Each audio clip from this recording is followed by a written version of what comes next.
Hoje eu quero falar sobre uma questão que gera muita dúvida, e tenho certeza que em algum momento você já se deparou com alguém questionando isso. Afinal de contas, por que eu preciso me confessar para um padre? E sempre levantam aquelas questões como: se Deus é onisciente, ele sabe dos meus pecados. Ou algo como: a minha relação com Deus é pessoal e direta, não preciso de um intermediário, eu confesso direto para ele. E tem gente que diz que é humilhante e constrangedor contar os meus erros para um homem que também é pecador, e que justamente por ele também ser um pecador, isso não tem sentido. Esses são os argumentos mais frequentes. E assim, a ideia de que a gente pode simplesmente conversar com Deus em uma oração e pedir perdão e seguir em frente é a primeira que eu vou tratar aqui no vídeo. E assim, à primeira vista, ela é muito mais cômoda e até íntima, e faz parecer que a confissão sacramental é um obstáculo até desnecessário, e torna a confissão sacramental, que é com o padre, uma etapa burocrática que nos distancia da simplicidade do evangelho. Afinal, não é mais fácil eu simplesmente pedir perdão direto para Deus? E é justamente agora que a gente vai mergulhar de uma forma mais profunda no sacramento da reconciliação.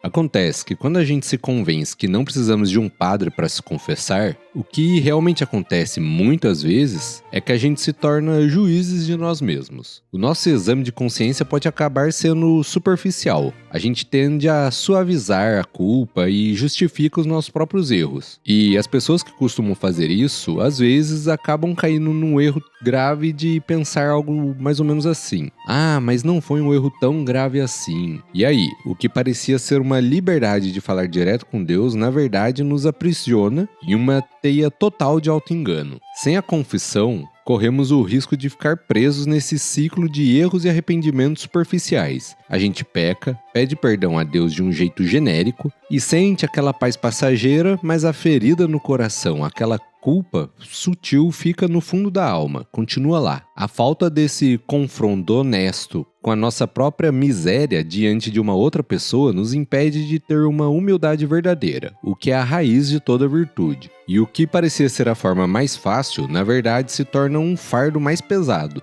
Porque essa culpa não resolvida, essa ferida não curada, ela nos isola. Não apenas nos isola de Deus, mas também da comunidade da igreja. O pecado, mesmo aquele que é o mais secreto, não é apenas um problema entre nós e Deus. Ele também fere o corpo místico de Cristo, que é a igreja. A gente sozinho, sobrecarregado, e a sensação de estar em falta se torna como se fosse aquela vozinha constante dentro da gente, sabe? E o pior de tudo, a gente perde a oportunidade de ouvir uma voz externa que nos dá a medida real e objetiva da nossa culpa. Perde a chance de ter uma direção espiritual, de receber um conselho, uma penitência que é, na verdade, um remédio para nossa alma, que educa a nossa vontade e nos ajuda a não cair mais no pecado. A gente fica girando em círculos sem conseguir sair de alguns vícios, de algumas fraquezas, simplesmente porque estamos tentando resolver tudo sozinho. Mas e se eu te disser que tem uma forma de quebrar esse ciclo?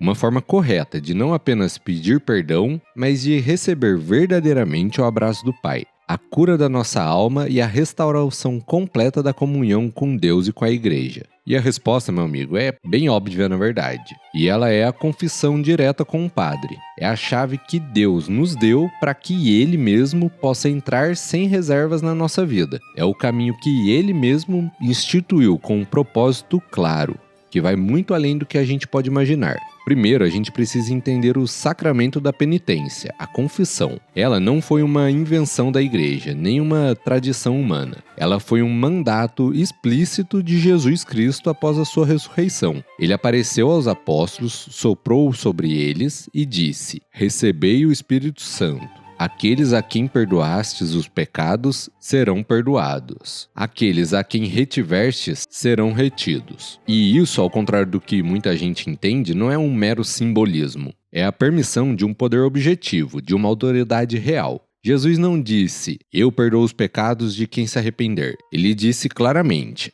"a quem vós perdoastes." E essa autoridade foi confiada aos apóstolos. E pela sucessão apostólica, ela é concedida aos bispos e aos padres ao longo da história. A tradição da igreja é clara desde os primeiros séculos, com testemunhos como o do santo São Cipriano, no século III, e de São Basílio, no século IV, que ensinava que a confissão dos pecados ao padre é uma forma de medicina espiritual. Em suas palavras, São Basílio Magno dizia o seguinte: não recuses confessar os teus pecados ao sacerdote do Senhor. Ele é o médico espiritual. Ele administra o remédio conforme o caso. O Concílio de Trento confirmou que a confissão auricular, ou seja, ouvida pelo padre, foi instituída pelo próprio Senhor e é necessário por direito divino para os pecados mortais. E aqui a gente chega no ponto central desse vídeo. Por que um padre? E a resposta é porque o padre não age em nome próprio. Quando ele nos dá absolvição, ele não está perdoando como se fosse um homem comum. Ele está agindo na persona de Jesus Cristo. É Jesus mesmo, o médico das almas, quem perdoa através da voz humana que diz: eu te absolvo dos seus pecados em nome do Pai, do Filho e do Espírito Santo. Não é o padre em si que perdoa, ele é apenas um meio para perdoar os seus pecados. Além disso, o padre representa a própria igreja. O seu pecado, mesmo que tenha sido cometido em segredo, feriu o corpo de Cristo. E como eu já falei aqui no vídeo, a igreja é o corpo místico. E afinal de contas, se você faz parte dela, o que afeta uma parte afeta o corpo todo. Reconciliar-se com Deus, portanto, exige também reconciliar-se com a comunidade eclesial, que foi ferida. O padre, nesse momento, é o sinal e o instrumento dessa misericórdia e dessa restauração da comunhão. É como se a confissão fosse, entre muitas aspas, o nosso tribunal da misericórdia. É um lugar onde o réu, que somos nós, não saímos condenados, mas sim absolvidos porque o juiz é Jesus Cristo. E ele tomou para si a nossa pena na cruz. Como disse, se eu não me engano, foi o Papa Bento XVI, é também um encontro pessoal com Cristo ressuscitado, que nos renova e nos dá uma nova vida, o que reforça o aspecto de um encontro de amor, e não apenas um ato jurídico. Essa dimensão humana do sacramento, de se confessar com outro humano, não é um puro capricho, é como se fosse uma terapia para nossa alma. Ela nos força a quebrar a nossa autossuficiência, que muitas vezes é a raiz de tantos pecados. Abrir o coração, expor as nossas feridas para outra pessoa, por mais que seja desconfortável, é um ato de humildade curativa, que nos liberta da vergonha e do orgulho. Além disso, nos dá a objetividade de um exame de consciência sincero e a direção espiritual de um padre que pode nos dar o remédio certo para a nossa fraqueza.